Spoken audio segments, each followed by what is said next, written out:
Hello, all. Today we are in Unit 7, Day 12, and we're going to be talking about the war at home. I always have liked this political cartoon here, or not this political cartoon, this piece of propaganda from World War II, and found it kind of frightening. Again, this was being used as a tool to sell war bonds and stamps during the war, but again, showing these children with gas masks on, saying, "Dear God, keep them safe." And again, you're going to see a lot of propaganda from World War II. Because the U.S. really did keep it as their goal was to keep people as focused on the war and the war effort as much as possible, so that people would make the collective sacrifices and other things that they needed to do for the war effort. So, how was the home front affected by World War II? Again, you will see that World War II was a total war. It required all of America's economic and human resources, and all of those had to be mobilized for the war effort. So you're going to see that's why there is so much emphasis and so much focus on the war effort through propaganda and that kind of thing, reminding people to be involved and to sacrifice. So, U.S. economic resources, you are going to see that the U.S. government and industry forged a very close working relationship to allocate resources effectively during World War II. Businesses retooled from peacetime to wartime production. An example would be car manufacturing to tank manufacturing. Also, you'd have car manufacturing to jeep manufacturing, making tanks and that kind of thing. 300,000 planes, 100,000 tanks, ships with total capacity of 53 million tons were made during World War II in a U.S. factory. And you're going to see that by 1944, the U.S. industrial output alone was twice that of all of the Axis powers combined. So really, economically, the U.S. is going to really be a force to be reckoned with during World War II. These pictures right here of the planes being built, that was actually in the Dearborn Assembly Plant, which was part of the Rouge factory that I talked about earlier on with Henry Ford and his ideal for vertical integration. This was built in that Dearborn plant, which would go on later to make the Ford Mustang. And today that plant is actually still used to make the F-150. And again, when we talk about this, again, all the different companies were involved in doing different things. I've actually got here, let's see if you can see it. This found my wife's grandfather. He worked for, one of her grandfathers worked for AC Delco during World War II in Flint, Michigan. And because he worked in the factory, he did not have to go fight in the war. But this was something that we found when cleaning out her grandmother's house. This is a book. It's called On Two Fronts, that was printed and given to all the employees, General Motors employees, but also AC Delco spark plug employees. And normally I would show this in class and it'd be a little bit easier to see. But as you go through the book here, it shows all the different things that AC Delco was helping to make during the war effort. So not only were they making spark plugs, which is what AC Delco is still known for today, but they were also making sights for planes, bomb sights. Right here, they are making the barrel for a 50 cal machine gun during that time. So you'll see things like this, and companies during World War II that were doing a lot to help with the war effort. As a result of that, you would actually see manufacturers stop producing certain things, such as you're going to see, and I think I have it in a later slide, that all the car companies would actually stop producing civilian vehicles during this time. So if you wanted to go out and buy a new Ford or Chevy, you couldn't because the factories were being used for the war effort. Now, the federal government would create special agencies during the war to help in the war effort. One of the things would be the War Production Board, which was established in 1942 to manage the war industries. You'd have the Office of War Mobilization that set production priorities and controlled the raw materials. And this was a way, again, that contractors could make money because it used this cost plus system where if you were a contractor, you'd be paid costs of production plus a certain percentage per profit. So it ensured that you were going to make a profit. You'd have the Office of Price Administration, and that's what regulated prices, wages, rents, and rationing, which we'll talk about rationing here in a little bit. And you're going to see that federal spending during World War II would grow 1,000%, and that the national debt was $250 million at the end of the war, which had been 5 times its 1941 level. So the government really was, we talked about near the end of the New Deal, how FDR had started using some Keynesian pump priming, where the government spends money to help promote and grow the economy. Well, this would be Keynesian economics to the extreme here. Again, federal spending growing by 1,000%. I talked about the car companies, again, not making cars for civilian productions. Again, one of these examples here being Ford. I talked about Ford making planes and tanks and Jeeps during World War II. You can see here that from 1941 to September of 1942, they made 3 million vehicles for the general public. In 1943, that was down to 139, and then 44, 610. And usually those vehicles were going to government people within the government and not to private citizens. And then June 1945, you see Ford would be the first company to resume production of civilian vehicles. So again, that just goes to show you how much of a total war this was, that, car companies weren't making cars anymore. They were now making things for the war effort. As far as research and development, you're going to see that the government worked very, very closely with universities and research labs to improve technology. We've kind of mentioned that before, but the Office of Research and Development, they would be created and contract out scientists and help develop electronics like sonar and radar, which we have talked about before, medicines, penicillin, which would be very, very important to have that antibiotic, jet engines, rockets, and of course the Manhattan Project. So why did we use rationing? Again, the purpose of rationing was to help maintain that supply of essential products, such as meat, sugar, gas, and auto tires, along with a lot of other things. I actually found this picture here from Lynchburg. This is a gasoline ration card from World War II. Somebody was selling this, I think, on Facebook Marketplace or Craigslist a long time ago, and I took their pictures there. But very, very interesting to see that. And again, you would be rationed a certain amount, and once you used up that amount, you were done. You couldn't buy ration cards from other people and that kind of thing, that it was made out specifically to you. And again, this was to help maintain supplies for the war effort. Now, you would see the government finance the war by increasing the income tax and selling war bonds. And you're going to see, actually, for the first time in U.S. history, Americans were required to pay an income tax. Automatic withholding from the paycheck would start in 1944. If any of you have a job, you are undoubtedly familiar with that. You get your paycheck and taxes are automatically gone out of it. Before that, income tax was something that you kind of did yearly and would pay, and a lot of times people, wouldn't pay it, and that kind of the thing. So now you have it being required with the war bonds. Again, basically that's a bond is a way that you're loaning your money to the government, and eventually you will get it back with interest. Again, see the propaganda there pushing people to that. Here's a picture here from Lynchburg. This is downtown at Monument Terrace, showing the Lynchburg Honor Roll and all the lists of people who helped buy war bonds here to help aid in victory during World War II. Now, you're going to see a lot of cartoons come out from World War II as well, again, encouraging people to do these things such as ration, to pay their taxes, and et cetera, et cetera, et cetera. This is one right here. This is Donald Duck's Spirit of 1943, and this is a Donald Duck cartoon, again, encouraging people to do those things to help out with the war effort. So I encourage you to check that out. You will see, again, more women and minorities would be enter into the labor force as men joined the armed forces. Citizens volunteered in support of the war effort as well. And of course, we talked about selective service and the draft, how that was used in the military. But again, one of the big things, especially for the equality of women, is going to be women working in these factories and doing all that they could to help out. And in fact, that's where you're going to get pictured there, the lady holding up her muscle there, saying we can do it, Rosie the Riveter. That whole idea comes out of World War II. So you'd have 200,000 women serving in uniform in non-combat roles. Again, women still were not allowed to fight in combat. That wouldn't happen until much later. But women were able to do other things and serve other support roles within the military.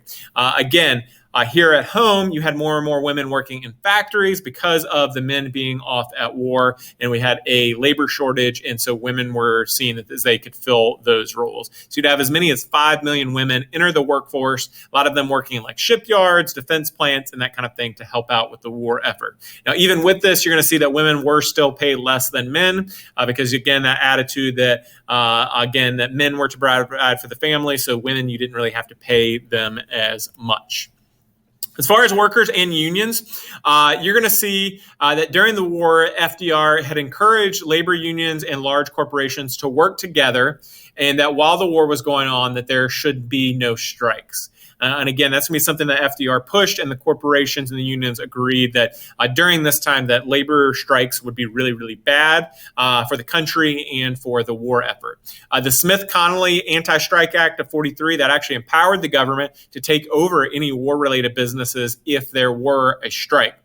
You would see that the response to this would be that several coal unions would strike several different times, but there would be very swift action by the federal government to end that strike, and so that the coal industry could go back to working, again, supporting the war effort. Now, mass media during World War II. So one of the things I find most interesting about here at home is how the media helped support the war effort. And you're going to see that the media saw their role as helping support in several different ways. Cartoons, movies, everything you can think of, the media did to help support in the war effort. You can see here some comic books. Captain America, he gets his start during World War II. There's Superman there on bombs being dropped on Japan. And then you can see in the four favorites there, what is that war bond beating up? He is beating up Hitler and Mussolini and Tojo there. Mass media during World War II. Again, one of the other things that the government did is had strict censorship during the war. The Office of War Information controlled news about ship movement or troop movements and battles. And again, they didn't want too much information getting out because of the fear that it could harm the troops. And again, this wanted poster here, again, that lady's not really wanted. This piece of propaganda just reminding people to be careful what you said and to be careful of the information that you shared in letters and that kind of thing because of the concern of information getting back. Also, the government censored as well to hopefully keep public morale and keep Americans focused on the war effort. So they wanted to not give too much negative news to the American people so that people would stay encouraged and involved in the war effort. So that's another reason censorship was used. And they would also use ad campaigns, again, to push public morale and keep it high about the war. Now, the entertainment industry, again, participated in a lot of different ways, movies, plays, shows, lots of different things to boost patriotism within the country during this time. You can see, again, more U.S. propaganda there doing the same thing. With this, you will see that the enemy was portrayed in very stereotypical ways. You're going to see that in the cartoons and in the movies and any type of thing that you see during that time. Usually, they show Mussolini with like a really, really big head. As far as the Japanese, again, you can see the picture there and how they play up certain features. And Hitler, usually they didn't have to do much because he was kind of a funny-looking guy already. Now, just to show you some of the U.S. Censorship and how little Americans knew about certain things, this is something I just found out a few years ago, is after Pearl Harbor, you tend to not think about the Japanese being, having any bombing here or anything like that. But this information has come out after World War II that the Japanese actually attempted using these bomb-carrying balloons, basically a bomb strapped to a balloon. It would go, fall, and then the goal of that was to blow up. This was in Michigan here. This was in the Detroit Free Press a few years ago that I found. I was very, very interested in, where a guy actually found one of these bombs on his property. He contacted the proper people. They came out. They ended up telling him it was just a weather balloon during that time. And now it goes on to find out that no, actually it wasn't a weather balloon. Actually, it was actually a Japanese bomb. But again, this is the kind of information that the government did not want getting out to people, again, to frighten people. They wanted people to stay positive and focused on the war. Again, you're looking at these stereotypical depictions of the enemies in U.S. propaganda there. This World War II was portrayed as this battle between good and evil, and you will see a lot of this type of imagery of the Nazis destroying a Bible, replacing the Bible with Mein Kampf, and that kind of thing. More propaganda here, again, encouraging people to save gas, because if you ride alone, you're riding with Hitler because you're by yourself and not carpooling like you should be. And again, conserving material, because if you waste things, that helps out the enemy. I talked about being careful what you said, this bits of careless talk pieced together by the enemy to give them information. And again, more encouraging people to buy war bonds. Norman Rockwell, a very prolific artist during this time, he would draw this very famous set of drawings that he would do during World War II based on FDR's For Freedom speech. And these are the four ones here again, including with that like freedom of worship, freedom from fear, freedom of speech, freedom from want, that FDR had talked about. So you can see some of that there. Again, more World War II propaganda. Again, there you have a Gold Star family that we mentioned there. So we are at the end of World War II, and what would happen at the end? You would see throughout the war that you would have what would be known as the big three that would meet: Roosevelt, Churchill, and Stalin. In 1943, you would have at Casablanca, you would have Roosevelt and Churchill. They would meet together. Stalin wouldn't be at that one. They would agree on the strategy to win the war and demand an unconditional surrender. Now, at Tehran in 1943 is going to be the first time that you're going to have all three of them meet together. And that's where you have the agreement that the Americans and British should invade France in 1944, which would be the D-Day invasion, and that the Soviets would invade Germany. So, again, you see the Allies here working together, even though we have a lot of differences between these three men, especially between FDR and Churchill versus Stalin and communism. At the Yalta Conference, again, when the war it was becoming clear that the war would be over in not too long in February 1945, you would have the three of them meet together and make the following decisions for what Europe would look like and how things would go after the war. So Germany would be divided into occupation zones, which would happen. There would be free elections in liberated countries of Eastern Europe. That's going to kind of happen after the war. We'll talk more about that later, but it's not really going to happen. The Soviets would enter the war against Japan. Again, that did not really happen. They entered the war against Japan right as Japan was surrendering. So again, when I talked about the war in the Pacific, how it was mostly just us, it was mostly just us. The Soviets would control two specific islands in the Pacific, and the United Nations would be formed. Again, kind of learned the lesson from the League of Nations and its failures, and people started to see some value in maybe having the United Nations. Now, in April of 1945, FDR, while resting in his vacation home in Georgia, he would die of a cerebral hemorrhage. This would absolutely shock the nation. People that were close to him had known he had been in kind of poor health for a while. Even at the Yalta Conference, he had not looked very well during that. And now Harry Truman would take on the responsibilities of finishing the war. So I hadn't mentioned this before, why suddenly we start talking about Harry Truman, and it's because FDR would die in April of 1945. Now, at the Potsdam Conference, this is going to be again, Truman's first time coming together with what had formerly been the Big Three. And you're going to see at this Potsdam Conference after the war, the Big Three had really changed. And again, I should say after the war in Europe, the war in Japan was still going on.